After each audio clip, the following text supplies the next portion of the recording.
কেমন আছো? আশা করি ভালো আছো, সুস্থ আছো এবং বাসায় অবস্থান করছো। আজকের এই করোনা পরিস্থিতিতে আমরা সকলেই এক মহা সংকটে, মহা বিপদের মধ্যে রয়েছি। আমরা পারছি না স্কুলে যেতে, না পারছি আমাদের ব্যক্তিগত কাজগুলো শেষ করতে।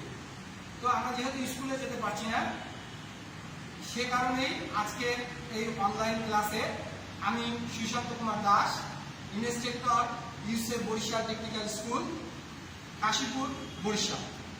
আমি আজকে তোমাদের যে বিষয়টি নিয়ে আলোচনা করব সেটি হলো ওয়েল্ডিং। আমরা গত ক্লাসে ওয়েল্ডিং থেকে শিখেছিলাম যে বার জয়েন্ট কিভাবে আমরা একটি বার জয়েন্ট দিব। আজ আমরা শিখব যে কিভাবে আমরা হরাইজন্টাল পজিশনে অর্থাৎ 2F কিভাবে আমরা করতে পারবো। 2F এ আমরা একটা টি জয়েন্ট করার চেষ্টা করছি। তো বন্ধুরা, বরাবরের মতনই গত ক্লাস থেকে আমরা শিখেছিলাম যে সেফটিগুলো সঠিকভাবে পরিধান করতে হবে। আমরা প্রথমেই কি করব, যে আমাদের হ্যান্ড গ্লোভসটি আমরা ভালোভাবে পরিধান করব। তোমরা সকলে দেখছো যে আমার বয়লার স্যুটটা পরাই আছে, সেফটি শু আছে এবং হাতের নিরাপত্তার জন্য আমরা যেটি ব্যবহার করব সেটি হলো হ্যান্ড গ্লোভস। এই হ্যান্ড গ্লোভসটি আমরা হাতের নিরাপত্তার জন্য ব্যবহার করব। মাথার নিরাপত্তার জন্য আমরা কি ব্যবহার করব? মাথার নিরাপত্তার জন্য আমরা ক্যাপ, সেফটি ক্যাপ ব্যবহার করব, যেটিকে আমাদের চুল বা অন্য কিছু চুল পুড়ে যাওয়ার হাত থেকে খুব উপকার দিবে। তো হাতের নিরাপত্তার জন্য আমরা সেফটি হ্যান্ড গ্লোভস ব্যবহার করছি। এবং সকলেই জানো যে ওয়েল্ডিংয়ের একটা গুরুত্বপূর্ণ জিনিস হলো যে হেলমেট। এই হেলমেট বা হ্যান্ডশিট, কারণ আর্ক ওয়েল্ডিংয়ে একটি অতি বেগুনি রশ্মি থাকে। এই রশ্মিটি আমাদের শরীর, আমাদের চোখের জন্য খুবই ক্ষতিকর, যার কারণে আমরা এই হেলমেটটি ব্যবহার করব। হ্যান্ডশিল্ড বা হেলমেট, এই দুটি যে কোনো একটি আমরা ব্যবহার করতে পারি। তো আজকে আমরা যেটি ব্যবহার করছি একটি হেলমেট। আমরা প্রয়োজনীয় আমাদের যে যন্ত্রপাতিগুলো লাগবে সেগুলো আমি এক এক করে তোমাদের দেখাবো। প্রথমে আমরা দেখাবো চিপিং হ্যামার। চিপিংগুলো পরিষ্কার করার জন্য এই চিপিং হ্যামারটি আমরা ব্যবহার করব। তারপরে রয়েছে টন্স, গরম বস্তুকে ধরার জন্য আমরা টন্স ব্যবহার করব। এবং এটা রয়েছে ওয়্যার ব্রাশ। এই ওয়্যার ব্রাশ দিয়ে আমরা কি করব, এটি দিয়ে আমরা পরিষ্কার করব। তো বন্ধুরা, এই জবটি করার আগে আমাদের যে কাজটি করতে হবে, ইংরেজি টি এর অক্ষরের মতো আমাদের এই জবটি হবে। আর এই জবটি করার আগে আমাদের যেটি করতে হবে সেটি হলো যে প্রথমে দুই সাইডে দুটি ট্যাগ দিতে হবে। প্রথমে কি করতে হবে, ট্যাগ দিতে হবে দুটি। ট্যাগ দিয়ে তারপরে আমাদের এই কাজটি করতে হবে। তো আমরা ট্যাগ দেওয়ার জন্য দেখা যায় অনেক সময় আমরা কোনো পাই না, যে কারণে আমরা নিজেরাই করি কি, একটু বুদ্ধি খাটিয়ে আমরা এটাকে এভাবে ধরে রাখি যাতে এটা ট্যাগ দিতে আমাদের সমস্যা না হয় এবং এটা যেন খুব সোজা থাকে। এই কাজটিও আমরা করতে হবে। এবার আসি আমরা যে আমাদের মেশিনে কত কারেন্ট দিবে। তো বন্ধুরা, আমরা প্রথমে মেশিনটি অন করব। অন করার পরে তারপরে আমরা মেশিনের আমাদের প্লেটের গুরুত্ব অনুযায়ী কি করব, আমরা কত কারেন্ট দিতে হবে এটা নির্ধারণ করব। তো আমরা সাধারণত 100 থেকে 120 কারেন্টে এটা ব্যবহার করতে পারি। 100 থেকে 120 বা 100-র মধ্যে আমরা করবো। এটা আসলে ডিপেন্ড করে কোথায়, এটা ডিপেন্ড করে হলো যে আমাদের যে প্লেটের গুরুত্বের উপরে এবং মেশিনের ক্যাপাসিটির উপরে। দেখা যায় যে আমরা একটা মেশিন ব্যবহার করি, অনেক দিন পুরাতন হয়ে গেছে, লংজিভিটি কমে গেছে, যার কারণে এটা কিন্তু ভেরিফাই করতে পারে। তো বন্ধুরা, আমি তারপরে তোমাদের বলছি যে আমরা যখন সবাই শিখে যাব যে ওয়েল্ডিং করতে হবে বা ওয়েল্ডিং করতে করতে প্র্যাকটিস করতে থাকবো, তখন আমরা কিন্তু একসময় এই যে শব্দটা, এই শব্দটা শুনে আমরা বুঝতে পারবো যে কারেন্ট কমে গেছে বা বেড়ে গেছে।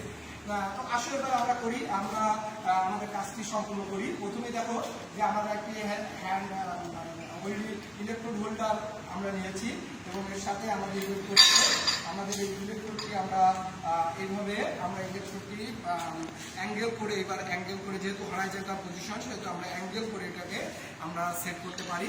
করার পরে আমরা এটাকে কি করব, এটাকে আমরা সঠিকভাবে কার্যবস্তুকে সঠিকভাবে আমরা বসানোর পরে আমরা প্রথমে কি করবো, দুই সাইডে ট্যাকিং দিয়ে দেবো। দুই সাইডে ট্যাকিং না দিয়ে নিলে কিন্তু এক সাইড বড় এক সাইড ছোট হওয়ার সম্ভাবনা আছে, যার কারণে আমরা দুই সাইডে ট্যাকিং দিয়ে নেব।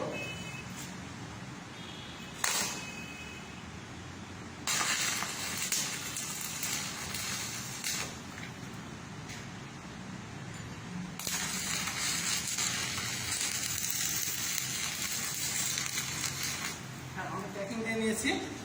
সবাই কি লক্ষ্য করছো, আমরা দুই কোণায় কিন্তু ট্যাগিং দিয়েছি যাতে এটা আর না পড়ে। হ্যাঁ, এবার আমরা এটাকে সরিয়ে ফেলি। সরিয়ে ফেলা দেখো এই যে আমাদের ট্যাগিং কিন্তু হয়ে গেছে। এবার আমরা কি করব যে বুক বরাবর মানে আমাদের এটাকে আমরা হরাইজন্টাল পজিশনে টি জয়েন্ট সম্পূর্ণ করব। তো হরাইজন্টাল পজিশনে টি জয়েন্ট করতে আমি দেখো সবাই লক্ষ্য রাখো যে আমি কিভাবে এটা করি। আমি একটু করছি, তোমরা একটু খেয়াল করো।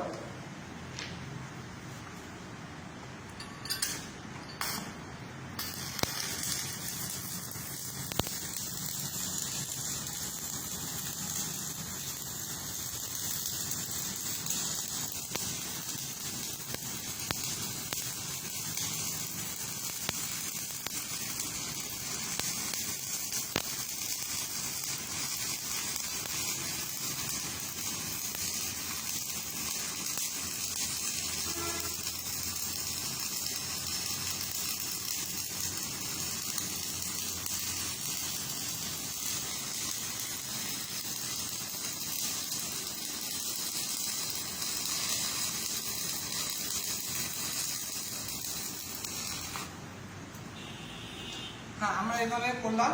আমরা কিন্তু প্রথমে যে পাসটি দিলাম এই পাসটি হলো রুট পাস। দেখো সবাই আমরা এটাকে দেখাচ্ছি, এই যে আমরা রুট পাসটা শেষ করলাম। এবার কি করবো আমরা এই চিপিং হ্যামার দিয়ে একটা চিপিং হ্যামার দিয়ে এটাকে আমরা সেট করি। এটাকে আমরা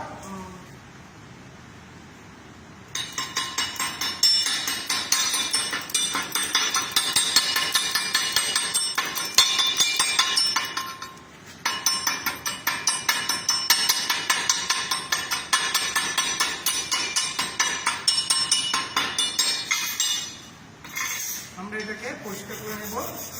দেখো কত সুন্দর হয়েছে, কাছে নিয়ে আসে। দেখো আমরা এই যে এটাকে সুন্দর করছি, দেখছো সবাই দেখতে পাচ্ছ। হ্যাঁ, এবার দেখার পরে এবার আমরা কি করবো, এটা রুট পাস দেওয়া হয়ে গেল। আমরা এবার যেটি করবো সেটি হলো হট পাস। এবার আমরা এই রুট পাসের পরে আমরা একটু পরিষ্কার করে নিলাম। আমাদের এখানে কোনো রকমের কোনো ময়লা যদি এখানে থাকে তাহলে কিন্তু আমাদের অনেক প্রয়োজনীয় ত্রুটি দেখা দিবে।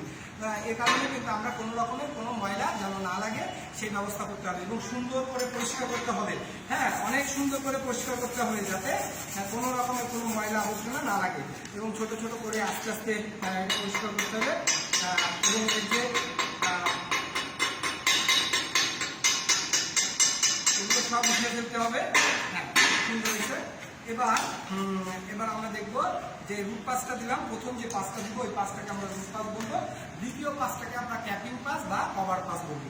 তা আমরা রুট পাস দেওয়া হয়ে গেছে। এবার আমরা ঠিক আগের নিয়মে ইলেকট্রোডটা বাঁধলাম। বাঁধার পরে আমাদের সেফটি করলাম আবার পাসটা দিয়ে।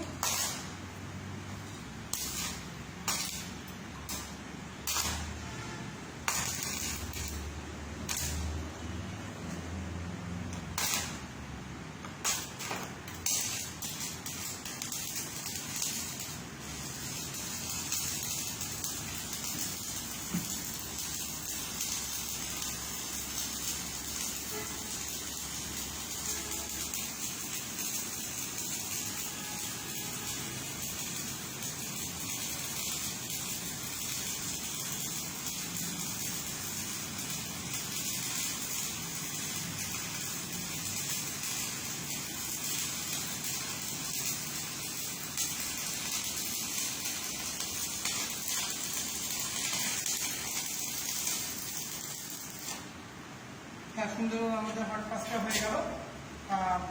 এবার আমরা যেটা করব সেটি হলো যে দেখো এই যে হট পাসটা আমরা দিয়ে ফেলেছি, কাছাকাছি হট পাসটা আমরা সুন্দরভাবে করে ফেলেছি। দেখছো যখন আমরা আস্তে করে এটা সেফটি বা ব্যবহার করে আমরা যখন এটাকে